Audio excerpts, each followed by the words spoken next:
Hello guys, এতক্ষণ নিশ্চয়ই বুঝতেই পেরে গেছেন। এই কথাটা আমি আগেও বলেছি।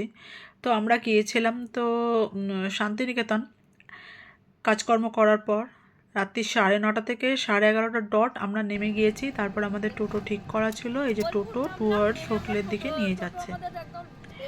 হোটেলের দিকে নিয়ে যাচ্ছে। এরপর মানে হোটেলে আপনারা বুঝতে পারবেন। আর হোটেলটার নাম হচ্ছে পঞ্চবন, রাইট?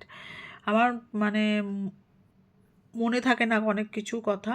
এক্ষুনি একটা জিনিস কিনলাম পয়সা দিয়ে, তার পরক্ষণেই ভুলে যাব যে আমি কত পয়সা দিয়ে কিনেছি। ঠিক এই রকম আমার স্মরণ শক্তি। যাই হোক, অনেক কাজ করলে মানুষ বলে নাকি ভুলে যায়। তো জানি না আমার ক্ষেত্রে কোনটা। তো যাই হোক, আমি খুব ভুলে যাই। আর এবারে এই যে দেখতে পাচ্ছেন তো রাস্তা, কিন্তু একটা আমি আমি একটা কথা না বলে পারছি না এই মুহূর্তে, যে একটা রাস্তা দিনের বেলা একরকম তার চেহারা থাকে আর রাত্রেবেলা একরকম চেহারা। আর সেদিনকে ঠান্ডা ভালোই ছিল, কিন্তু অনেকগুলো মানুষ একসাথে থাকার জন্য কোনো কিছু অতটা অনুভব হচ্ছিল না।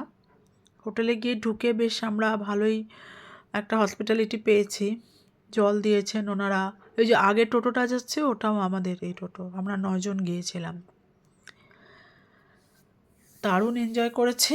এটা হোটেলটার নাম মাছে ভাতে বাঙালি। খুব সুন্দর বড় একটা হোটেল। আর ওটা ছিল রবীন্দ্রভারতীর গেট। আমরা ওই টোটোটাকে দেখে দেখে যাচ্ছি। এই যে আমরা হোটেলে ঢুকে গিয়েছি। আর সত্যি দিনের বেলা মানে আপনারা দেখেছেন ফটোগুলো। দিনের বেলা এই হোটেলটা দারুণ দারুণ ছিল। ওদের নিজস্ব রেস্টুরেন্টও ছিল, তবে খাবার দাবারের টাইমগুলো আমাদের সাথে যেহেতু ম্যাচ করেনি, তাই জন্য আমরা বাইরেই খাবার দাবার খেয়েছি। Everything was very good.